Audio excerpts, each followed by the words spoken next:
E aqueles homens, ao vir aquela grande tempestade, e o barco era tão grande que a tempestade cobria o barco onde eles estavam. E há um detalhe interessante aqui, que em meio àqueles discípulos havia entre eles muitos que eram pescadores. E se eram pescadores, conheciam muito bem o mar. Se eram pescadores, Pedro era um deles, junto com seu irmão, que eram trabalhadores na pescaria, deixou a rede para servir ao Senhor Jesus. Então, portanto, aqueles dois homens, além de outros, conheciam muito bem a fúria do mar. Sabia muito bem o que era uma tempestade. Sabia muito bem o que aquela grande tempestade iria resultar na vida deles. E além do mais, o texto diz que o barco era coberto pelas ondas. E o texto ainda registra que mesmo em meio a esta grande tempestade, que mesmo em meio a essas ondas que cobriam o mar, o texto está nos dizendo, no versículo de número 24, que Jesus, o Senhor, estava dormindo. Ué, mas Jesus é o Salvador? Por que ele estava dormindo? Porque a palavra de Deus registra que Jesus é verdadeiro Deus, mas Jesus também é verdadeiro homem.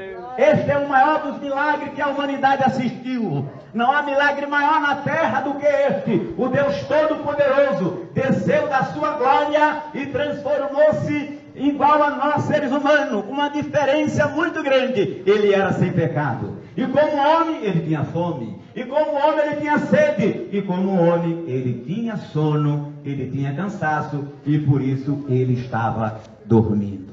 Bendito é o nome de Jesus. Mas foi exatamente naquele momento de repouso, naquele momento de sono, em que o mar começou a se agitar, em que o mar começou a jogar aquele barco para lá e para cá. E nem mesmo a experiência, nem mesmo o profissionalismo daqueles discípulos que eram pescadores foram suficientes para deixá-los calmos, para deixá-los esperançosos. Não, o texto sagrado vai nos dizer que os seus discípulos aproximaram-se de Jesus e começaram a despertar Jesus do sono. Jesus que estava cansado, Jesus que estava sonolento, Jesus que havia passado por muitos lugares e agora estava aproveitando aquela travessia no mar para tirar um pouco de sono, e aqueles homens não suportaram e foram despertar Jesus. Por quê? Porque eles não conseguiam domar a fúria do mar. A experiência deles era insuficiente para controlar o barco diante daquela grande tempestade. E que lição espiritual nós podemos colher, amigo e amigas, para a nossa vida cotidiana, para a nossa vida atual e mesmo para a nossa vida espiritual. Porque há muitas tempestades na nossa vida, e às vezes as tempestades são tão grandes que muitas vezes nós queremos controlá-la com a nossa força humana, com a nossa inteligência humana. Há tantas tempestades vindo na nossa vida, a tempestade de doença, a tempestade de problema, a tempestade de tantas inquietudes em nossas vidas, em nossos lares, no nosso cotidiano, que muitas vezes nós queremos fazer como os discípulos, queremos resolver do nosso jeito, queremos resolver com a nossa experiência, queremos resolver do nosso modo, porque achamos que a nossa inteligência humana, a nossa capacidade humana, ela é suficiente para resolver os problemas, e muitas vezes dizemos, não precisamos de Deus. E é por isso que a tempestade da vida tem afogado muita gente, e é por isso que muita gente tem morrido afogado nessas grandes tempestades da vida. Nós temos um número muito grande. O número de suicídios no mundo cada dia tem aumentado. E muitas vezes as pessoas dizem que é por falta de trabalho, por falta de dinheiro. Mas os índices vão dizer que na Suécia, na Noruega, que é um país de primeiro mundo, um país tão rico que a cadeia lá parece um hotel 4 estrelas. Os presos dormem do bom e do melhor. Mas naquele país riquíssimo, é exatamente lá que existe um alto índice de suicídio. Ou seja, as pessoas dando cabo da própria própria vida. Ué, mas não tem uma educação de boa qualidade? Não tem um sistema público, um dos melhores do mundo? Não tem uma vida muito boa? E por que aquelas pessoas ainda mesmo assim dão cabo da própria vida? Sabe por quê? Porque quando a tempestade na vida vem, ela vem para o rico, ela vem para o pobre e ela vem para o rico. Ela vem para quem não tem e ela vem para quem tem dinheiro. E quando a tempestade da vida vem, o dinheiro não adianta, a capacidade humana não adianta, a qualidade de vida não adianta, porque ela vem de uma forma tão impetuosa que o homem com a sua força humana não consegue dominar a fúria deste mar impetuoso, que às vezes sacode a minha e a sua vida para lá e para cá, e você às vezes não quer se dar conta de que você sozinha não pode, não tem a menor condição de vencer este mar furioso da sua vida. Glória a Deus. E os discípulos, eles tomaram a sábia decisão, porque Jesus estava ali pertinho dele. Porque Jesus, apesar de dormir, mas estava ali pertinho dele. E deixa eu dizer para vocês uma verdade da palavra de Deus: Jesus está pertinho de você. Aleluia. Jesus está presente, porque Ele é Deus. A palavra de Deus diz que Ele, sendo Deus, Ele é onisciente. Ele está em todos os lugares, Ele está em todos os momentos. Agora o homem precisa fazer o que os discípulos fizeram. Diz a palavra de Deus que os discípulos se aproximaram de Jesus. Eles foram lá, aleluia, pedir o socorro de Jesus. O problema é que as pessoas estão sendo atacadas por essa grande tempestade na sua vida. Sabe que Jesus está perto, que Jesus é poderoso, que Ele existe, mas não quer, aleluia, ir em busca de Jesus, não quer pedir o socorro de Jesus, e muitas vezes por não pedir socorro, termina afogando-se nessa grande tempestade da vida, que Satanás levanta para acabar a sua vida. Mas nesta tarde, meu amigo, minha amiga, Jesus Cristo, Rei da Glória, diz para você: eu estou pertinho de você, como estava pertinho do meu discípulo. Chame por mim, se aproxime de mim, que eu vou, aleluia, dar um jeito nessa tempestade da sua vida. Glória a Deus. Aleluia.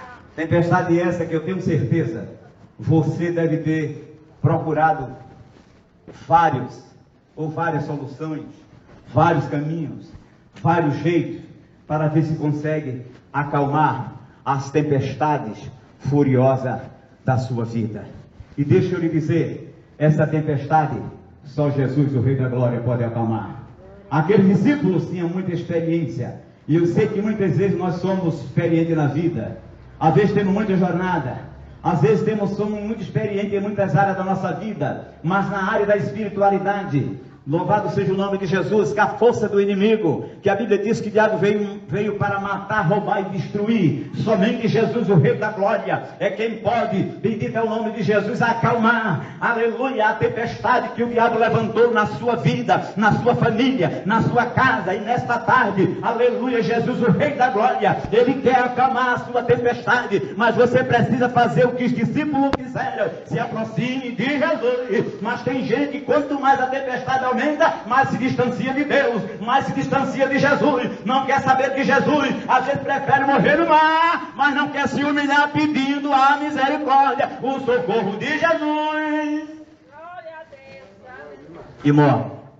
Mas nessa noite, ou melhor, nesta tarde, é tarde de socorro de Deus para a sua vida. Glória a Deus. Nesta tarde, é tarde de livramento de Deus para a sua vida. Basta tão somente que você, bendito é o nome de Jesus, clame ao Senhor Jesus, se aproxime do Senhor Jesus. Ele está tão pertinho, mais do que você imagina, como pertinho estava daqueles discípulos no próprio barco. E muitas vezes nós não chamamos Jesus, porque nós tivemos, aleluia, o falso engano, a nossa mente, o nosso coração nos engana, achando que Deus está dormindo. Até determinadas filosofias ou doutrinas humanas que dizem que Deus criou a terra e abandonou o mundo à sua própria sorte, como o relojoeiro que dá corda no relógio deixa ele funcionando, como se o relógio não precisasse de corda pelo resto da vida. O relógio precisa de corda, mesmo automático, precisa de vez em quando fazer uma limpeza, e os atuais precisam trocar a pilha de ano em ano, ou de tempo em tempo. Aleluia, deixa eu lhe dizer, Deus criou o mundo e até hoje Ele mantém. Ai de nós, se Deus, aleluia, não continuasse mantendo a vida humana na terra. Ai de nós, se Deus não continuasse sustentando a terra sobre o nada. conforme diz no livro de Jó 26:7, ele estende o norte sobre o vazio e suspende a terra sobre o nada. A terra está lá, esse planeta em que eu e você habitamos, ele está no universo, mas a Sagrada Escritura diz que ela está sustentada, protegida pelas mãos poderosas do Altíssimo, pelas mãos do nosso Senhor e Salvador Jesus Cristo. E se ele sustenta o planeta Terra, ele sustenta todos que nela habitam, porque diz a Bíblia, minha terra e todos que nela habitam. Dele é o homem, dele é o mar, dele é o oceano, e ele pode acalmar a tempestade dos oceanos, a tempestade do mar e as tempestades da tua vida. Glória a Deus. Ele também pode acalmar, porque ele é o Todo-Poderoso. Bendito é o nome de Jesus. Mas aqueles discípulos, eles se aproximaram de Jesus. O segredo é você se aproximar de Jesus. O segredo é você clamar para Jesus. Aleluia. E a palavra de Deus diz que aqueles homens foram até o Senhor Jesus e disse: Senhor, salva-nos, salva-nos, que perecemos. Nesta tarde, tenha essa mesma atitude de fé. Nesta tarde, tenha essa mesma humildade de se aproximar de Jesus e pedir para Jesus salvar você, para salvar a sua casa, para salvar a sua família, para salvar a sua comunidade, para salvar o seu país dessa tempestade tão vigorosa, tão furiosa que está caindo sobre a sua vida, sobre o seu lar, sobre a sua casa. Aleluia. Nesta tarde, clame, peça com fé, aleluia, de todo o coração, e diga: Senhor Jesus, salva-nos, salva-nos, que eu já estou perecendo. Glória a Deus. A palavra de Deus diz que Deus ouve a oração sincera do pecador que a Ele se dirige de modo sincero. Bendito é o nome de Jesus. Agora você precisa clamar. Você precisa se aproximar de Jesus e clamar por salvação, como por salvação clamaram aqueles discípulos que estavam dentro do barco. Bendito é o nome de Jesus. E observe que aqueles discípulos estavam, mais uma vez vou dizer, estava próximo de Jesus. E quero dizer a você mais uma vez, reiterar esta verdade bíblica, essa verdade das Sagradas Escrituras, de que Jesus está pertinho, de que Jesus está aqui neste momento. Sim, pastor, como é isso? Jesus disse: onde tiver 2 ou 3 reunidos no meu nome, ali eu estarei. Aleluia. Ele disse: eis que estou convosco todos os dias, até a consumação do século. Portanto, nós pregamos um Jesus que é ressurreto, um Jesus que é poderoso, um Jesus que ainda continua operando na atualidade, um Jesus que ainda continua livrando, um Jesus que ainda continua libertando, um Jesus que ainda continua acalmando tempestade na sua vida. Bendito é o nome do Filho de Deus.